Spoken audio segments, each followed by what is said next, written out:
3, 2, 1. Hello, everybody, and welcome to our very first and extremely exciting episode of Over the Wall.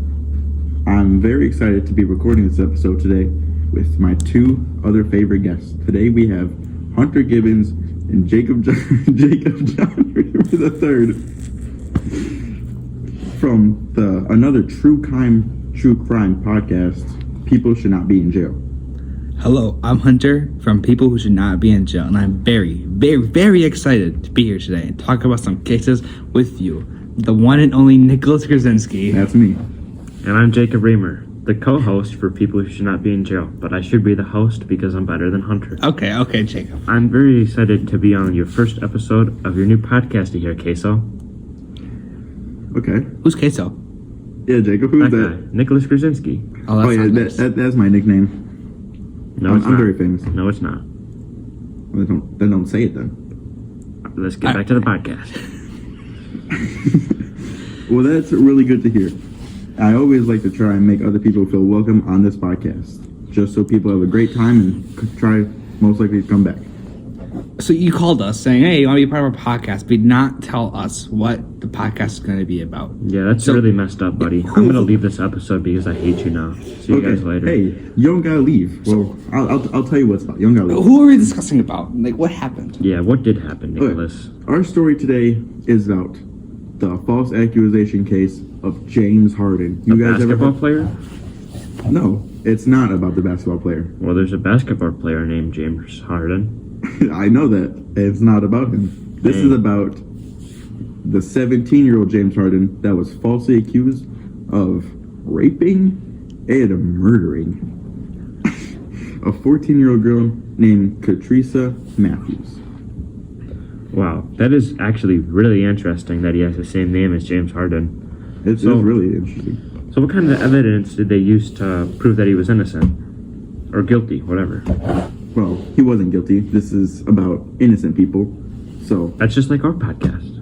yeah, but it's two different people, so we're gonna dive into that question in about a minute. So You mean a few minutes because you got an intro that's longer than ours because... okay, my intro's like 35 seconds. All right, man. We'll get back after the intro. Ours 3, 2, 1. Welcome back to People Who Should Not Be in Jail. Oh, This is my podcast, buddy. I'm sorry, Nick. I'm sorry. I know you think your podcast is better, but It is. let me have it. We do have a million have a views. Patreon. Yeah, we do have a Patreon. Okay, well, my name's better. Okay. Because welcome back to Over the Wall. Okay, my bad. But we are excited to get into this famous case about James Harden, Can you stop taking my lines? who is not the basketball player. Yeah, we are very excited to get into this case about James Harden. So what are some incredibly interesting facts about James Harden that makes this case so incredibly special? You're taking Hunter's lines, but that's fine. We'll go on with it. Well, first off, James Harden was The basketball player? No, James Harden, the 17-year-old who was falsely accused. I forgot. He was part of a group called the Dixmoor 5. And the other people in Dixmoor 5 were his co-defendants in his trial in court. Do you know how they got that name? What? Do you know how they got that name? Because I think we'll explain that actually, later. we will get into that later. Actually, Oh. No, actually, we will. We won't or will? No, we will. Okay. The names of the Dixmoor 5 were James Harden. Obviously. Stupid. But then there was also his friends, Jonathan Barr, Robert Taylor, and another Robert Lee Veal, and last but not least, Cheyenne Sharp. Dang. So what even is Dixmoor 5? And why does it play such an important role in James' trial? Yeah, I was also like what? What is Dixmoor 5? Well, I'm glad you asked, Jacob Hunter. The Dixmoor 5 was the name the media and everybody else in the state, local, town, wherever they were in that state, gave to the 5 African American kids who were falsely accused of this crime. Oh, the other people in Dixmoor 5... You gotta finish reading your lines. Yeah, Nicholas. I forgot. Were just James Harden's friends. But since they were friends of James Harden and communicated with him a lot, they were also accused because they thought they were part of the crime. So it's kind of like, But were they falsely accused, or did they actually commit those crimes? They were falsely accused. Okay. We'll get into that in a little bit. Okay. So, So basically, Dixmoor 5 was just a name that the media gave James Harden and some of his friends. Correct. It was named the Dixmoor 5 because there's 5 of them, and we'll get into the name Dixmoor in a. That makes and that makes a lot of sense. It makes tons there's 5 loads of of them. sense. 5 of them. So, how was everyone in the group arrested? Yeah. In fact, they were all falsely arrested. One of the reasons they got exonerated from prison and proven innocent. What does exonerated mean? Exonerated means they got let out of prison because. Set that down. Still have time. It's a microphone. I know. You keep the microphone in the middle so we can hear it. So, exonerated means that they were let out of prison, left before their sentence ended. So if they got sentenced to like 20 years and they were exonerated at 10 years, they left before the sentence ended. That's crazy. Exonerated sounds like a really not nice word. Well, exonerated. It'd be nice. Exonerated to have mostly It means sounds like a mean word. false accused people. They were proven innocent because all the DNA that the police found at the crime scene of the raping and murdering of Katricia Matthews, 14-year-old, could not be traced back to anybody in the Dixmoor 5. Not Robert, James, the other Robert, The or other Robert. Cheyenne, or Jonathan. That seems like it'd get confusing. Yeah, It does, I think. Yeah, I'm kind of confused right now, Nicholas. You don't do a good job in explaining Oh, anything. what are you confused about? Everything. I just explained it. Well, we'll swim into I was that definitely later. listening. forget about that. 3, So, Hunter, you start 2, off. 1. So So Hunter, how about you start today? I was planning Anytime now. You can spit it out. That's You can good. spit it out, buddy. but you just interrupted me. How's that? You can spit it out, buddy. Okay, Just spit it just out. stop the app. Yeah, spit it out. Okay, This is a yeah. just stop yapping to me. This is my podcast. Start. I'm trying to. It's a 2v1. There's a 2v1 right now. So you said they all got arrested, but like, how long was each person's sentence? They have to be different. They're probably not all the same. That would be my guess. That's all.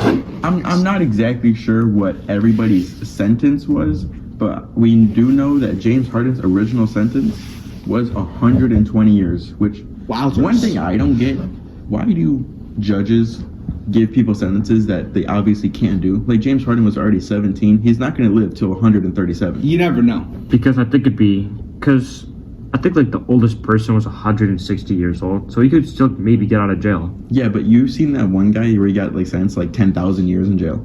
He could maybe live to be 10,000. You never know. Let's get on with this. We'll talk about that after. DNA potion. That's not a real thing. Potion of healing. Hunter, I think it's your turn actually. Yeah, you should probably start speaking. Yeah. Hunter. So, since they were exonerated, Yep. I don't know how they served all of those years that long, which we just talked about. So how did each person solve their years that long? Their sentences. That's a very nice question, Hunter. In fact, James Harden, not the basketball player. The basketball player? Jonathan Barr and Robert Taylor, they only served around 16 to 20 years in jail, but the other Robert Lee Veal, and Cheyenne Sharp both only got around 10 years in jail. Dang, that's actually really crazy, Nick. It was. But here's something we haven't talked about yet. When and where did all of this go down that all of these people in the group Dixmoor 5 get arrested? Well, you stop that. Very annoying. I'm just thirsty. Okay. That is another really nice question, Jacob. And you're right. We haven't talked about that yet. So, hey, I know you're really thirsty, but you asked me a question. I'm answering a question. I thought somebody was back there.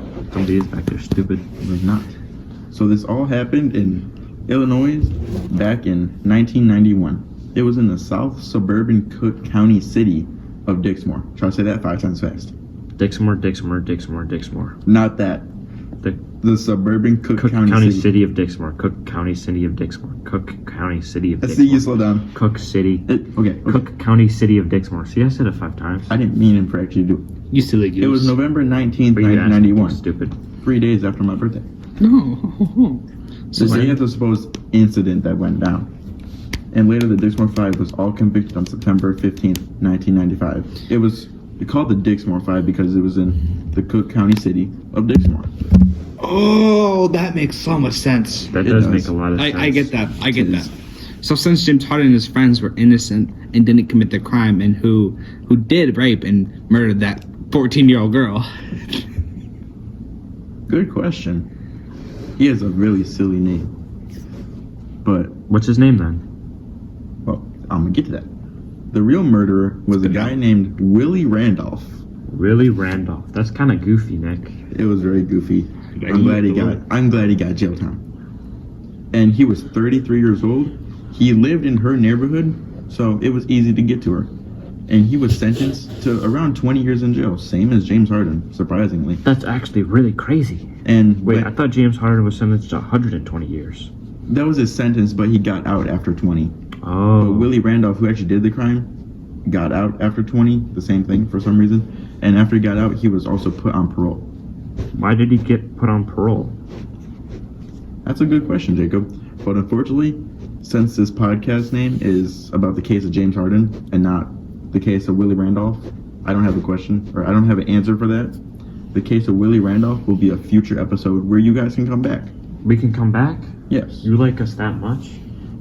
Well, you're the only people I can get on this podcast. Dang. And you didn't even pay us. Do you want to get paid? I would love to get paid. Well, that sucks. 3, 2.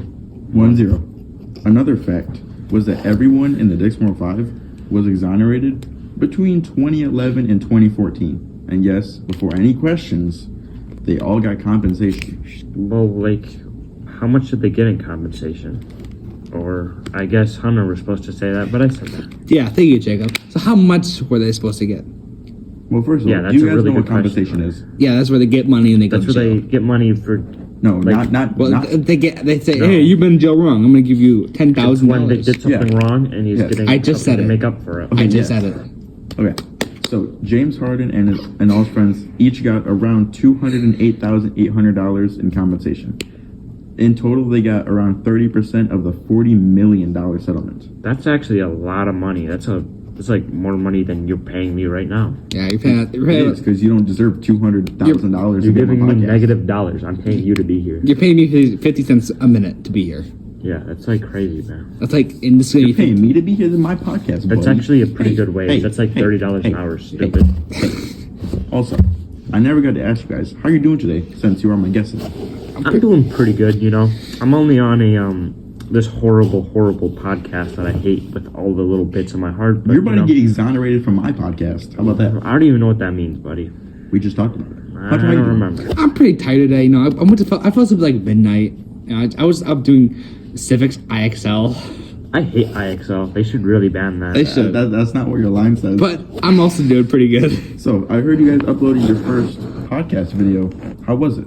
You mean it's not a podcast video? Yeah, it's Stupid. just a normal podcast. Okay, it's I heard exactly you what we're uploaded doing. your first Okay, podcast Jacob, can you stop episode. being so How was negative? It was good. It was good. Really It was good. pretty fun. You know, you were on there too, so I thought you would have known. You know, It was. you were. You know, we just recorded it about 10 minutes ago, so What do having you- fun. What do you mean? It's been a year. It's been like not probably 15 minutes realistically Okay, speaking. you guys want to hear something? Want to hear the last interesting fact about this case? Yes. Yeah. The local and state police didn't even have a lead on this false and horrific case until 10 months after the crime was committed. What? I know. What? And after this lead, the police interrogated Robert Lee Veal for more than 5 hours That's a lot just of to hours. get some more evidence. Ooh, I could not. I would hate That's that. like 30 games of Fortnite. It is. Gonna say your line? That is very interesting, Nicholas. But I have a serious question. Well, Jacob, let me hear your serious question. I forgot my question, Nicholas. Well, keep looking. 3, 2, 1. 0. So, you said that they didn't have a lead until 10 months after the crime was committed. What was that lead that they found or discovered? Like, just so randomly. Well, thank you for that very good question. And it wasn't. I mean, it was kind of random, actually. Actually, it was nothing found at the crime. The lead came from a 15-year-old named Keno Barnes. Shout out. Shout out to Keno Barnes.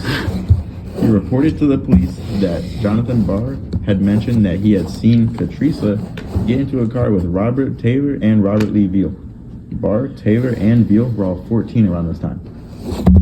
Good for him. Pretty young, you know. Not your time. Good for him. You know. Without him, the police might have never found a lead, or for at least a long time, Nicholas. That's very true. Long time. Long. So another important question is, what happened to the Dixon Moore 5 after these cases and all of these shenanigans? Shenanigans is crazy. They're kind of goofy gabblers. Well, actually, after all these cases and jail times, Barr was represented by the Innocence Project. Harden was represented by the University. James Harden? No. James Harden, the case, the 17-year-old. Well, now he's a lot older. I forgot we were talking about him. He was represented by the University of the Chicago Law School Exoneration Project. Taylor was represented by the Center on Wrongful Convictions, as well as private attorney Jennifer Black. Beal was represented by Stuart Shannon of the Valorum Law Group, and Sharp was represented by Lemuel, Stigler, and Jerry T. Well, you know, it kind of sounds like that they're all doing pretty good. And finally having a great life, except for the part when they went to jail for 20 years because of a terrible crime that happened. Yeah, I do really feel bad for them. And, you know, I had a pretty good time today on your podcast, Nicholas. Thank you. Even though I do hate you and I hate this podcast, I hope you make a lot more I didn't great want to be on your podcast either. and amazing episodes that'll probably be on about more innocent people having lots of great guests on your podcast, just like us. You know, Probably gonna be used like you we have guys some again. pretty similar podcasts. You know, it's pretty nice. So Yeah, I did have an amazing time on your podcast and on our time from over the wall.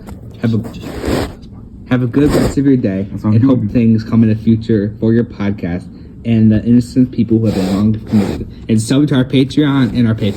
yeah, That's on our not at underscore over the garden wall. Only at people who should not be in jail because we are the superior podcast. 007. Our episode. Was They're not recorded before this donating to you. episode. They're going to donate to me. Okay. Well, it was a great time having you guys on my podcast. Thank you for coming, and have a good time making future episodes on